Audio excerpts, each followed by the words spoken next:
Arestado si Jason Sa at hindi makakapagpiyansa? Ano ba talaga ang totoo? Pero bago natin sagutin yan, ito po kasing si Jason Sa. Mga tol, naniniwala ba kayo na abot na po ito ng karma? Yung kamay ng karma dumating na kay Jason Sa. Pinaniniwalaan niyo po ba yan? Kindly comment yes kung kayo po'y naniniwala na karma na po ito para kay Jason Sa.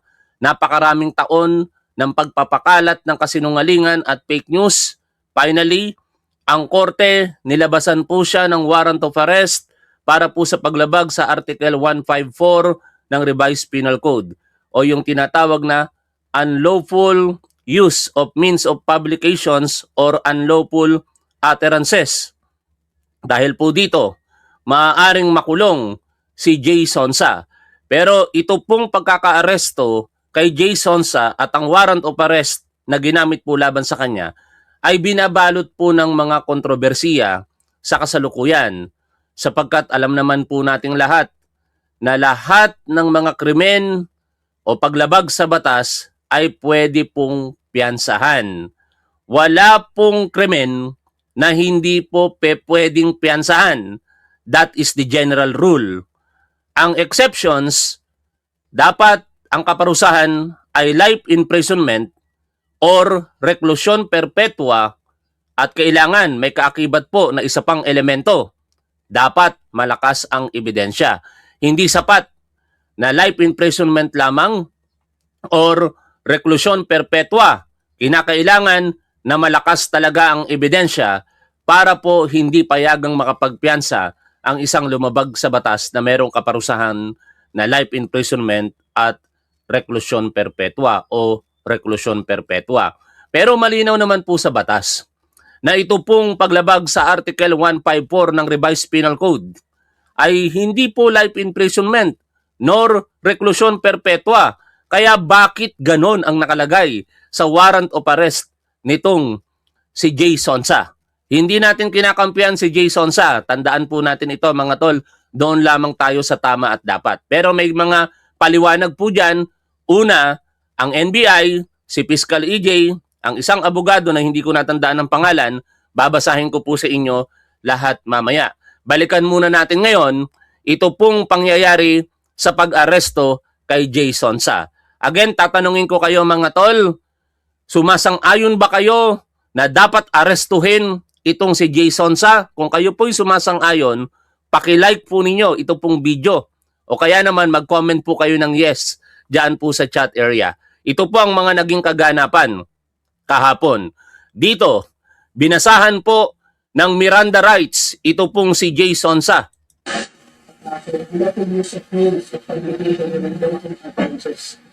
At amendment by RA 105 Section 6 of RA 1175. Yan.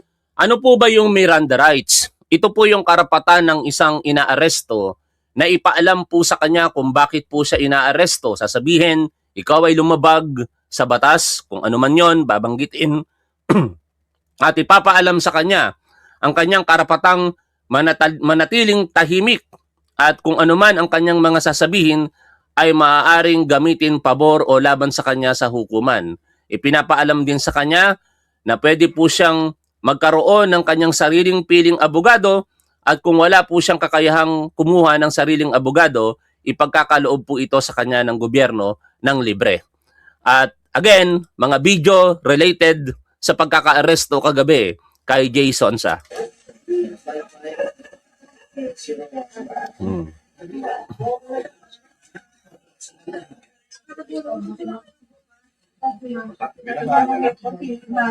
Ito po yung mga tagpo habang inaaresto si Jason Sa. Oh. Itabi mo yan.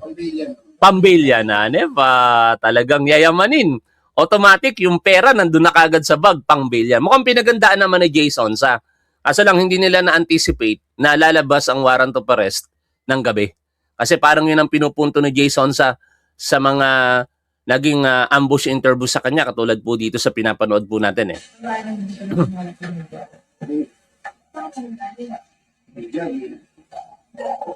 Nakarma ba ito mga tol sa tingin nyo? Yan o. Pinosasan Si Jason sa. Parang nakakaawa din kasi senior citizen mga tol eh. Matanda na si Jason sa, kaso lang yung kawalang hiyaan na pinagagagawa niya laban sa ating Pangulo eh talagang hindi katanggap-tanggap.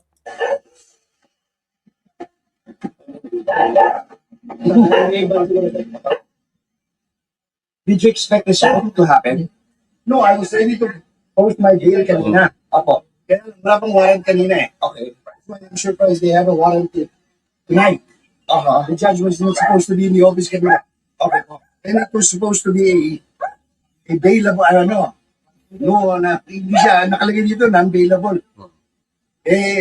We know the process naman eh. Oo. Ano man ang sabi niyo doon, sir? No, we will go through the process, no problem. Yan ha. Napakinggan niyo yung tinig ni Jason sa. Ang pinupunto niya, bakit nakalagay doon sa warrant of arrest na non-bailable? May punto naman siya mga tol. Mamaya pupuntahan natin yan, kaya huwag kayong aalis ha. May mga paliwanag po dyan, pero yung initial na paliwanag ay sinabi ko na sa inyo na ang lahat ng mga kasong paglabag sa batas ay bailable. Nagkakaroon lamang ng no bail recommended kapag ka ang kaparusahan ay life imprisonment or reclusion perpetua and if the evidence of guilt is strong. At marahil, itong video na po ito ay sa NBI headquarters na. Panoorin po natin mula po sa ABS-CBN News. Any comments lang, sir? I have no comment. The lawyer should not. Excuse me.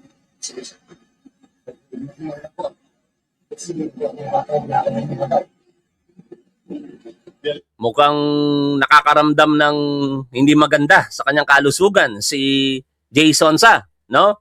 Kapag ka nakukulong talaga ang mga gumagawa ng paglabag sa batas, kadalasan nagkakasakit, nagwi-wheelchair. Pero dito naman, unawain na natin kasi mga tol, matanda na naman si Jason sa yung paglalakad talaga, kapag ka hindi ka sanay, hihingaling ka dyan, no? Hindi siya nagpa-unlock ng interview. Oh, laging kasama si Jan Consulta. Ito si Jan Consulta to eh.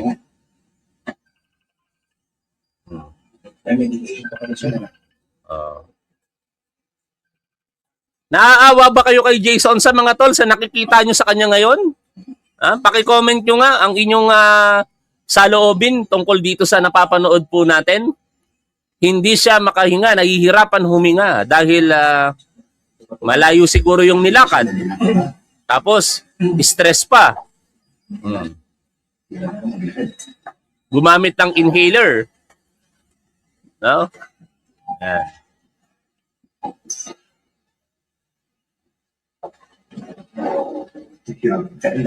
Nakalagay ba? These are the magtaapang na lang mo.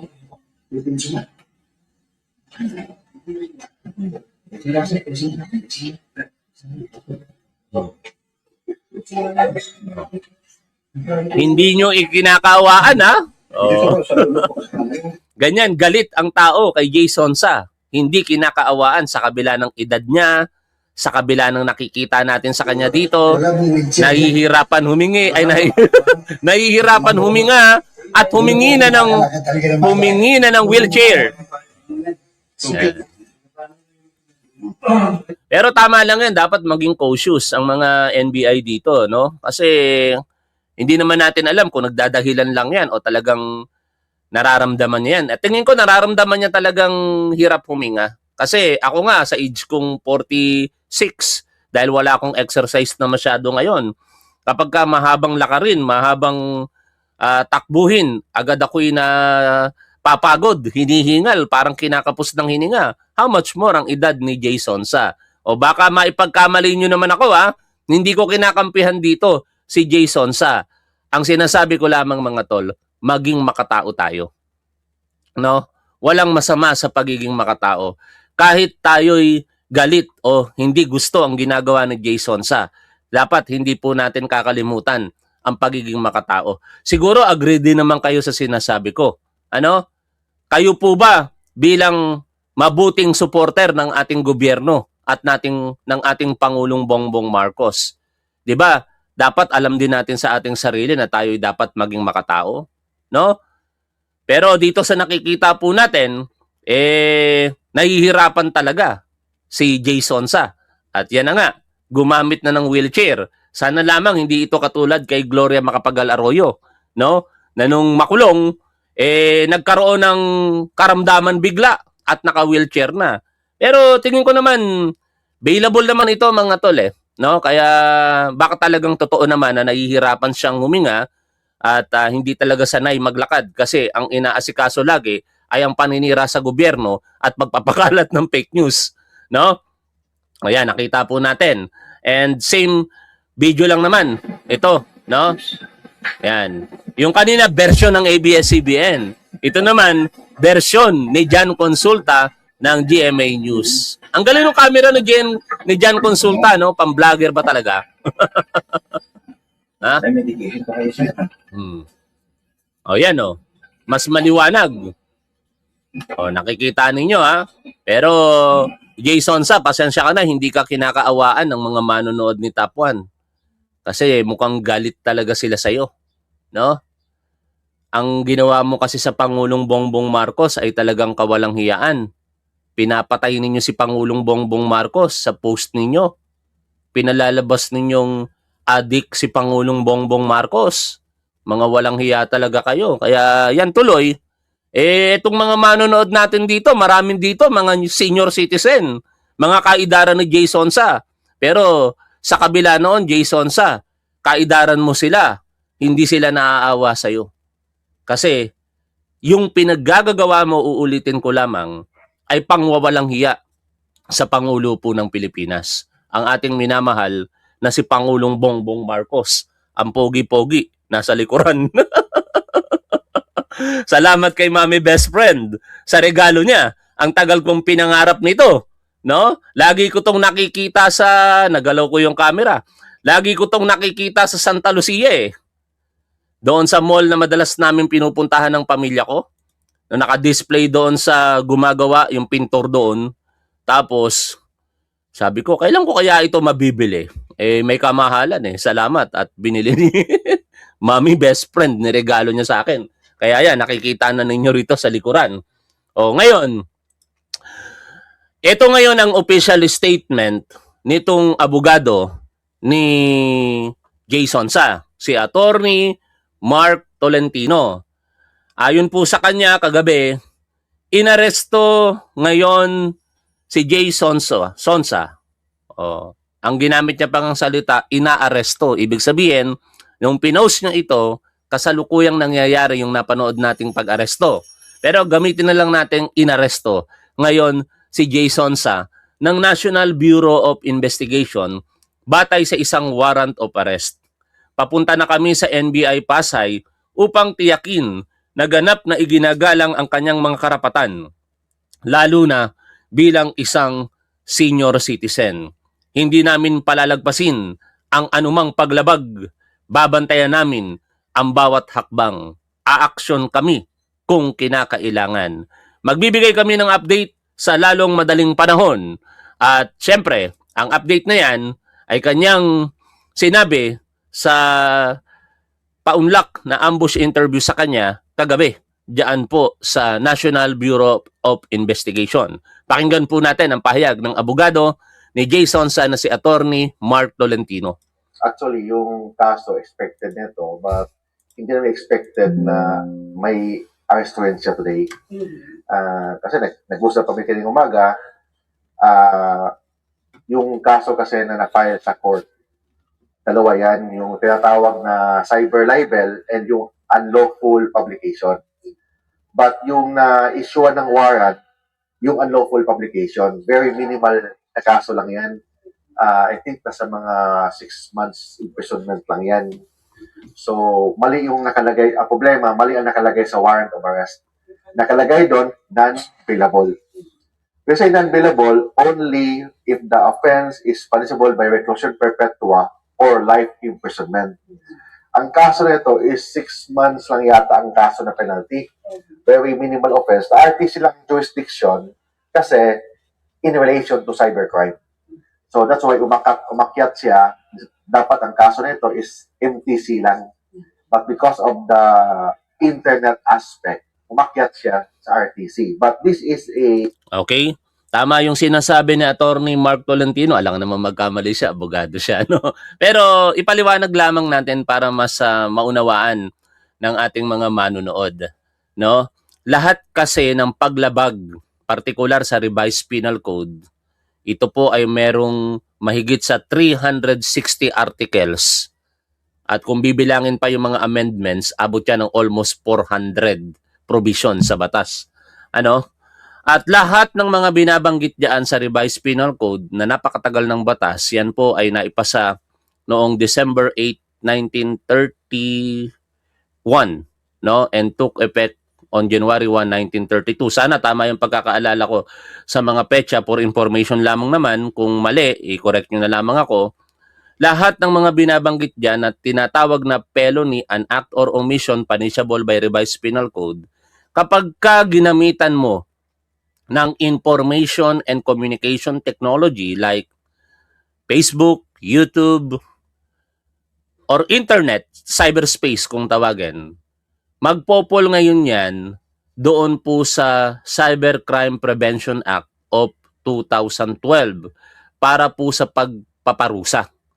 Meaning, hindi mo nilabag, basically, yung RA 10175 or yung Cybercrime Prevention Act kung hindi yung revised penal code. Pero dahil ginawa mo sa cyberspace, ang kaparusahan ay mas mataas ng 1 degree. No? Halimbawa, kung ang parusa ay sinasabing presyon correctional lamang, katulad ng pagpapaliwanag po dito ni Attorney Mark Tolentino, kasi ang mga parusa na hindi lalagpas ng 6 na taon, yan po ay nasa jurisdiction ng ng Metropolitan Regional Trial Court, kung dito sa NCR. Kung sa mga probinsya naman, tinatawag po iyang Municipal Trial Court. Pero meron din pong tinatawag na Municipal Circuit Trial Court. No, bali 3 po iyon na hindi ko na ipapaliwanag kasi hahaba po tayo. Pero ang ibig ko lamang sabihin ay hindi lalagpas sa 6 na taon ng kaparusahan. Pero bakit napunta sa Regional Trial Court? Tulad nung nadidinig po natin kay Attorney Mark Tolentino, ito po ay ginawa di umano ni Jason sa gamit ang information and communication technology, particular sa kanyang mga Facebook pages and other social media accounts. Kaya 1 degree higher ang mangyayari. Ang kasunod po ng presyon correctional ay presyon mayor, which is punishable by 6 years and 1 day to 12 years. Kaya regional trial court po ngayon ang hawak. Pero ang ipinagtataka ng kampo ni Jay Sonsa at nitong si Attorney Mark Tolentino, bakit ang nakalagay non-bailable? Basic na basic po yan. Dapat po yan merong bail recommended. No? Dapat nakalagay doon kung ano ang halagang pwedeng i-bail nitong si Jason Sa. Kaya sa mga pagpapaliwanag dyan mamaya ng mga personalidad na atin pong babasahin, malalaman po natin kung bakit po nagkaganyan.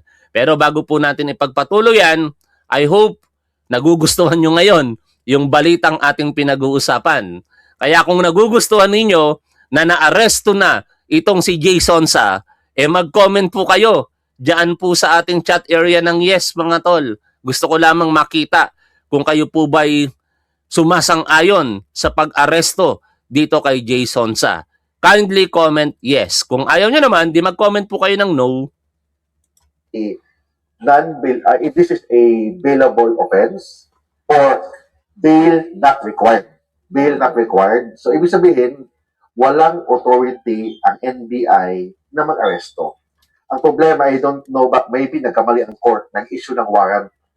Bakit ang issue ng warrant na the bail is not required in this case? Maybe the cyber libel. But ang cyber libel, wala pang warrant in issue. Dalawang kaso kasi yun eh. Cyber libel and unlawful publication. Grabe talaga. Jason Sa, tingnan mo yung mga manonood ni Top 1. Lahat yes. Gustong-gustong arestuhin ka talaga. No?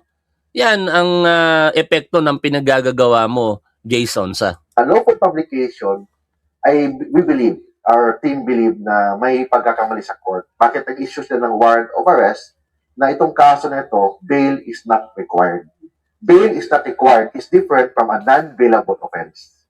Oh, yun yan. We will file a proper manifestation sa court na to issue an order informing or requiring the NBI to release immediately our client. On the ground, no, wala silang legal basis to detain. Una, yes, maybe there's a warrant of arrest, but dapat walang warrant of arrest na in-issue ang court. Second, non-bailable is different from not bail required. Yun. Yun nga. So,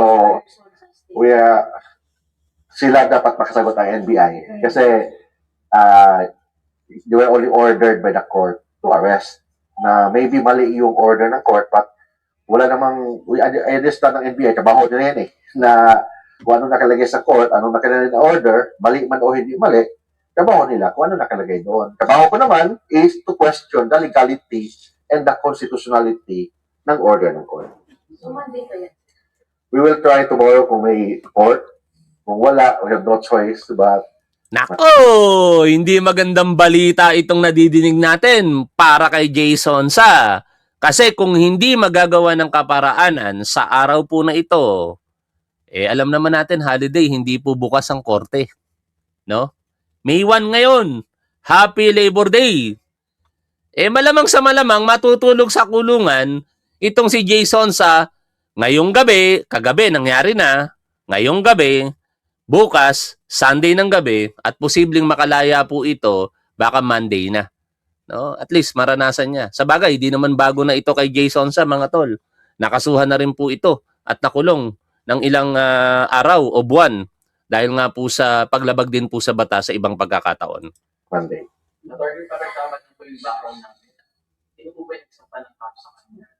Oh, yeah. Okay. Itong kaso na ito, ang nag-file ang NBI. Ang reason nila is may mga fake publication daw about the health of the president. So yun ang in-issue ko doon, sinayit ko na argument sa preliminary investigation. Bakit ang NBI ang nag-file? Una, ang NBI wala namang personal knowledge about that publication. Second, the NBI is not the offended party. Maybe they have the authority to investigate, but wala silang personal knowledge kung anong nangyayari. Diba? And I may question din ako, bakit sa Pasay Pinail? Maybe they filed in Pasay kasi ang office ng NBI dito sa Pasay. But ang offended party, the allegedly offended party is the President of the Philippines. Saan ba yung presida ng Presidente? Malacanang. Saan ang Malacanang? Manila, hindi naman sa Pasay. So, i-question din namin ang jurisdiction. Hanggang pagko-question lang kayo, pero kahit sa pangkaraniwang pangunawa ng isang taong marunong umunawa, ako'y hindi naniniwala sa sinasabi nitong si Attorney Mark Tolentino. Sapagkat nakita naman natin kung ano po yung paglabag sa batas. Nakalagay dito sa warrant of arrest. Unlawful use of means of publication and unlawful utterances. Ano po ba ang ibig sabihin nun? Kailangan po ba merong personal injury? Kailangan po ba merong personal na biktima? Sinasabi niya, dapat si Pangulong Bongbong Marcos daw po ang mag-file kasi si Pangulong Bongbong Marcos daw po ang subject noong mapanira o kasinungalingan na pinakalat ni Jason sa di umano. Hindi ganun ang sitwasyon mga tol. Ang liwaliwanag po dito, pagpapakalat ng fake news sa madaling pangunawa. Kapag ikaw ay nagpapakalat ng fake news, pwedeng umaksyon ang National Bureau of Investigation or the Philippine National Police. At kung ito'y ginawa mo sa pamamagitan ng cyberspace, merong partikular na division sa NBI, yung Cybercrime Division, at merong partikular na group sa PNP, yung Anti-Cybercrime Group ng PNP na pwedeng mag-file ng kaso laban sa iyo. Pagdating sa venue, sa jurisdiction, pinili ng NBI na doon mag-file sa Pasay, hindi dahil doon ang headquarters nila. Kung hindi doon nila nakikita na para sa kanila, mas magiging madali ang proseso dahil yan after all, nang ipinablish ni Jason sa kalat sa buong Pilipinas. In fact, kahit saan ngang lugar pwedeng sampahan ng kaso, basta isa lamang, itong si Jason sa. Kung minarapat ng NBI na mag-file sa ibang regional offices nila, pwede rin yun. Kasi ang unlawful use of means of publication, hindi lang naman makikita sa Pasay area, hindi lang naman makikita sa Pasig, hindi lang naman makikita sa Metro Manila, kung hindi sa lahat ng lugar na maaaring gumagamit ng cyber space or social media. Kaya yung pangangatwiran ni Attorney Mark Tolentino hindi kinatigan ng prosecution. Di ba? Kasi bakit? Kitang-kita ng prosecution na hindi sapat yung pangangatwiran niya. Lalong-lalo na, ang basihan ay hindi naman po proof beyond reasonable doubt, kung hindi prima facie evidence or yung tinatawag na finding of probable cause with certainty of conviction para ipagsakdal sa korte, partikular yung kanyang kliyente na si Jason Sa. Anyway, siyempre, abogado siya. Magtatrabaho siya, pabor, para kay Jason Sa. Kaya niya sinasabi ang mga ito. Pero naniniwala ako, deep inside, in his heart, at sa kanyang isipan, maaaring hindi siya umaagree sa sinasabi niya. Kasi baluktot no? Pangangatwiran na lamang ng abogado pabor para sa kanyang kliyente. Diction na. Kaya ayoko na mag-abogado, mga tol, sa totoo lang No? Hindi ko kasi kayang ipagtanggol kung alam kong mali. Yan ang pangangatwiran ko ngayon, no? Kung ako nga ay bata-bata pa at makatapos ng pag-aaral ang anak ko, mas gugustuhin ko pang maging doktor kaysa maging abogado. Ng RTC ng Pasay, bakit dito final? I believe final dito sa Pasay, there's only one ground because the address of the main office of the NBI is in Pasay. Sir, tama po ba na lumipad po from sir? Yes, lumipat. Expectation po ba ng release ng warrant? Yes, kasi ang plano namin, ang in-expect namin na warrant, ang cyber libel. Hindi to unjust full publication. Kasi unlawful publication, sa mga kaso na ganito, normally, ang gagawin ng court is mag-issue na ng order for the schedule ng arraignment, but bail is not required. Yun ang dapat. But maybe nagkamali ang court. I'm sure talaga ng court nagkamali. Bakit nag-issue ng warrant? Na in this case, dapat hindi mag-issue ng warrant except pag during arraignment, hindi pumunta or nag-appear ang akusado. In fact, pumunta si Jason Sa dito sa Manila from Davao para harapin lahat ng mga kaso. So, wala siyang intention na tago. In fact, wala siyang kakayahan na patakbo. In fact, naka-wheelchair na yung mama na yan. Senior citizen na yan. So, I don't know anong gagawin ng NBI, mag-alaga ng matanda. Yun talaga gagawin ng NBI ngayon. Para silang Alam niyo napaka-double standard ng mga DDS talaga Sa panahon ni Rodrigo Duterte, napakaraming senior citizen ang inaresto. May mga napatay pa nga. Kaya hindi nyo pwedeng ipangatwiran na dahil matanda na yan, bigyan siya ng kagaanan sa kanyang mga maaaring kaharapang sitwasyon. No? The law is harsh, but it is the law. Kasabihan po yan. Di ba? In fact, di nga kasabihan yan That is a legal maxim na pinag-aaralan ng mga abogado at ginagamit nila sa kanilang propesyon. Pero, ano po ba talaga ang kadahilanan kung bakit nakalagay non-bailable? May mga kanya-kanyang opinyon na lumabas at unahin natin ang sinasabi po ng NBI personnel na si Roland Sanchez. Basahin po natin ito. Sa mga nagtatanong kung bakit walang bail ang kinakaharap na kaso ni Jason Sa, who was earlier arrested by the NBI by virtue of a warrant of arrest for unlawful use of means of publication and unlawful utterances in relation to Republic Act 10175, here is the possible explanation. Uulitin ko Ito pong mga babasahin kasi natin mga tol, ito po ay opinion lamang. Spekulasyon ng sumulat or sa tingin niya, posibleng ito yung nangyari. Pero magkakaalaman talaga tayo kung ano ang nangyari dyan kapag ka nagpaliwanag na ang korte. Kasi I believe personally may pagkakamali ang korte sa inilabas na warrant of arrest laban kay Jay Sonsa. Although Article 154 is ordinarily bailable, the court treated the case as non-bailable because it is in relation to the Cybercrime Prevention Act or 10175, which increased the penalty. At this stage, the judge may have found the charge serious and the evidence of guilt prima facie is strong, thus initially denying bail. Mali po itong sinasabi. I'm sorry, Agent Roland Sanchez, maling-mali po kayo rito. Dapat you should know it very well dahil kayo po ay NBI personnel.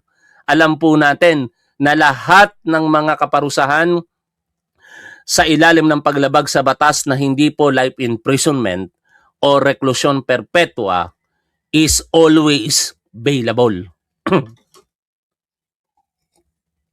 Gamitin natin shall be bailable, no? Kasi inuutos po ng batas yun.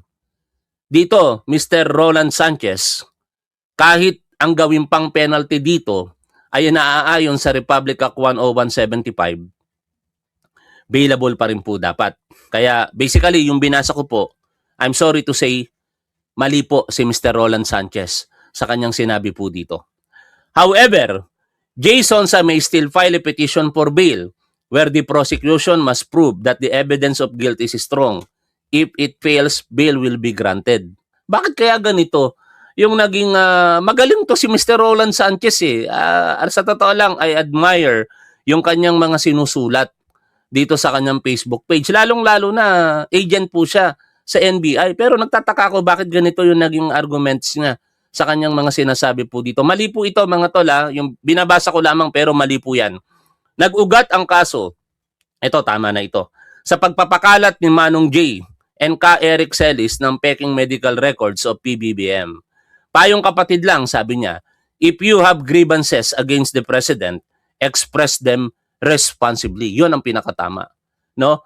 Nasa demokrasya tayo. Ang dami-daming mga DDS na kumikriticize kay Pangulong Bongbong Marcos, pero hindi naman nakukulong. Kasi alam nila yung limitations. Alam nila kung paano nila i-handle ang pag-criticize ng hindi po lumalabag sa batas, which is hindi po ginawa nitong si Jay Sonsa.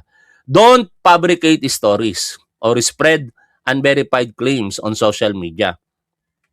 There are laws that penalize the deliberate spread of false information. A criminal case is not just a post you can delete. It's a process that can drain your time, your resources, and your peace of mind. Think before you click. Ngayon, puntahan natin, eto tama na ito sigurado, si Fiscal EJ. Ito po yung kumalat na warrant of arrest ni Jay Sonsa. No?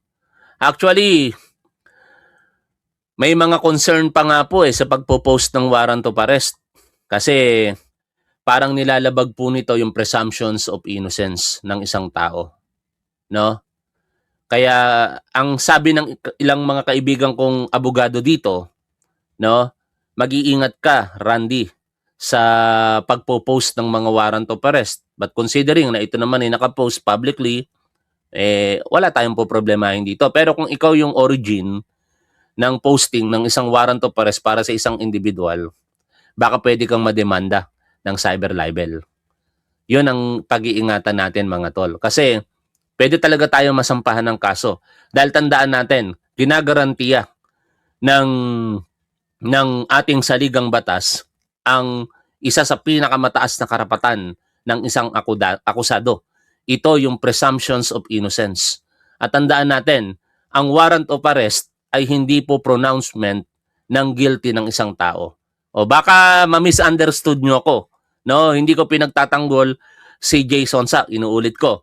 Pero pinapaliwanag ko lamang sa inyo na sa mga ganitong pagkakataon mag-iingat tayo kasi hindi sa lahat ng pagkakataon dapat pinopost ang warrant of arrest. Pero ito available publicly kaya pinost na rin ni Fiscal EJ. Sabi po dito sa warrant of arrest na in-issue ng Branch 118 Pasay City Regional Trial Court, People of the Philippines versus Jose Yumang Sonsa alias J. Sonsa. Criminal case number blah blah for unlawful use of means of publication and unlawful utterances under Revised Penal Code Article 154 as amended by Republic Act 10591 in relation to Section 6.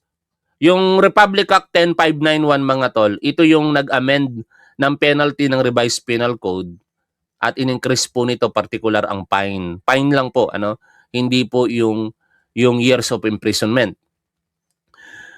In relation to Republic Act 10175, otherwise known as the Cybercrime Prevention Act of 2012, warrant of arrest to any peace officer of the law.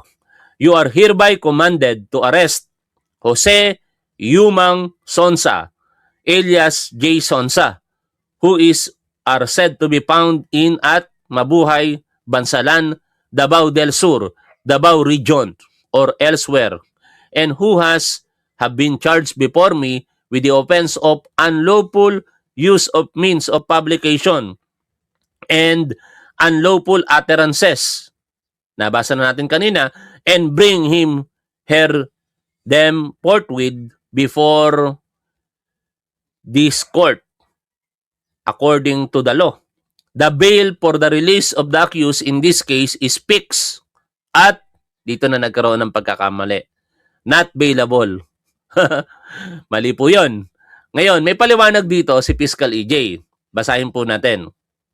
Is this offense really not bailable? Kaya ko po sinasabing mali si Mr. Roland Sanchez kanina. No? Dito na rin sa pagpapaliwanag ni Fiscal EJ. May kumakalat na warrant of arrest laban kay J. Sonsa involving a charge under Article 154 of the Revised Penal Code. Ang nakalagay o ang nakakapagtaka, ang nakalagay sa warrant ay not bailable. Kahit si Fiscal EJ nagtataka. Una, ano ba ang penalty ng offense na ito? Ang Article 154 ay may parusang aresto mayor o mula 1 buwan at 1 araw hanggang 6 na buwan. Kapag ginawa ito through cybercrime under Republic Act 10175, ang penalty ay tataas ng 1 degree. Ibig sabihin, magiging presyon correctional o ranging from 6 months and 1 day to 6 years. Ngayon, bailable ba ito? Under the Constitution, bail is a matter of right before conviction. Maliban na lang kung ang offense ay punishable by death, which is wala na ngayon, by operations of Republic Act 9346, mga tol, an act prohibiting the imposition of death penalty, ayan po ay noong 2006. Reclusion perpetua o life imprisonment. Sa kasong ito, kahit i-apply pa ang cybercrime law, ang pinakamataas na parusa ay 6 na taon lamang.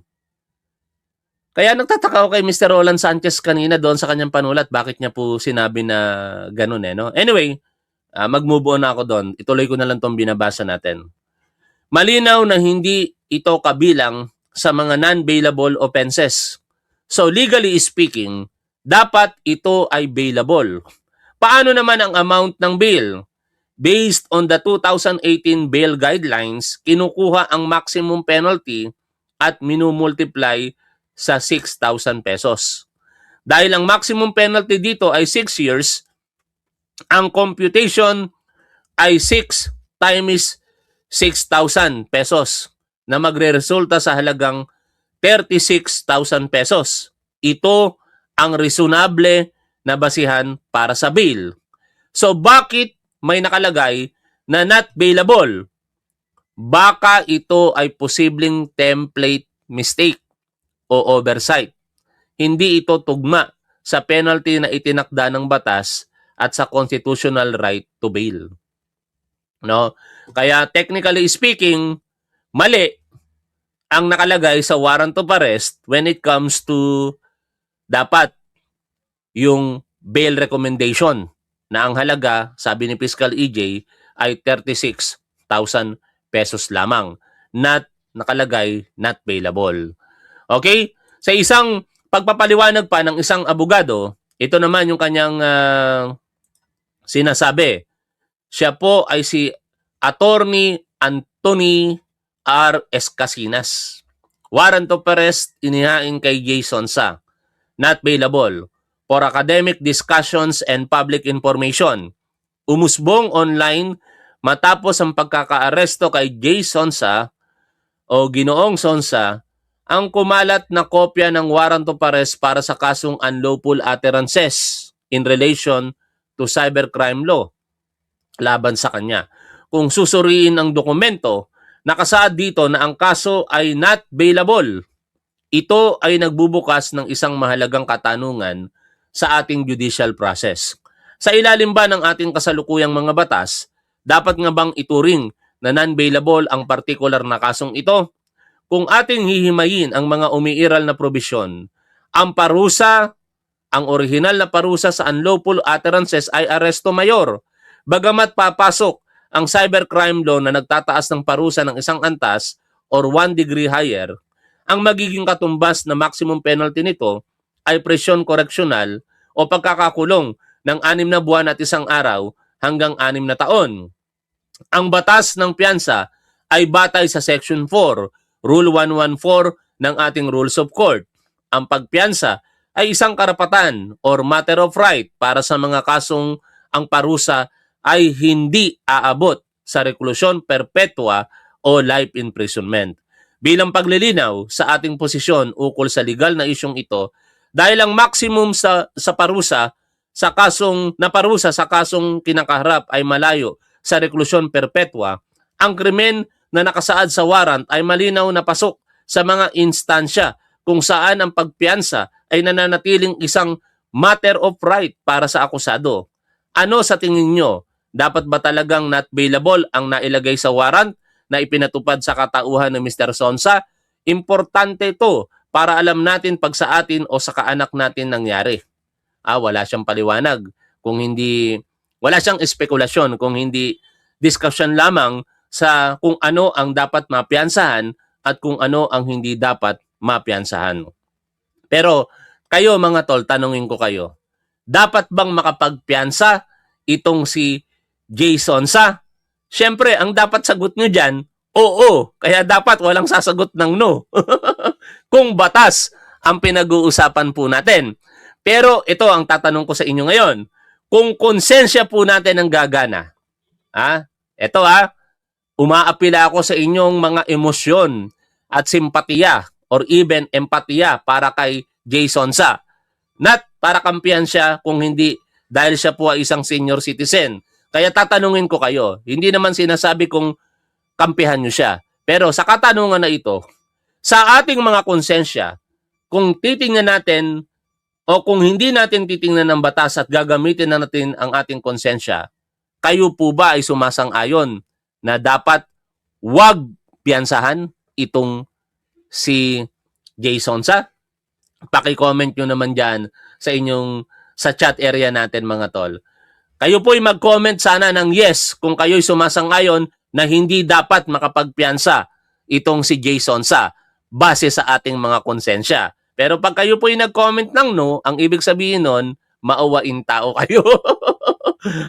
Tingnan natin, merong mga maawain kahit paano. May mga nagko-comment ng no, may mga nagko-comment talaga ng yes. Ayaw na ayaw talaga nilang magpiyansa itong si Jason Sa. Pero alam nyo ba, kinakampihan siya ng isang DDS ngayon. At ito si Congressman Miao. Si Congressman Miao, binabanata na naman ang ating gobyerno. Sabi niya, Jason Sa was arrested because the Philippine government cannot accept being criticized for its failures. Our country is now the most corrupt in Asia under the current administration. Wala na tayong magagawa dito mga tol. Kung tatanungin ko kayo, may sayad din ba itong si Congressman Miao? Paki-comment nyo naman, yes or no. May sayad din ba ito? Kasi kung may sayad ito, wala tayong aasahang mabuting salita mula sa isang may sayad na tao. Hanggang dito na lamang muna mga tol. Maraming salamat po sa patuloy po ninyong pagsuporta sa ating gobyerno, sa ating Pangulong Bongbong Marcos at dito sa ating programa. Magandang araw sa inyong lahat. Ngayon po ay May 1, 2026. Lagi po nating tandaan kung ano po ang tama at dapat doon po tayo. Keep safe. See you always. Bye for now, mga tol.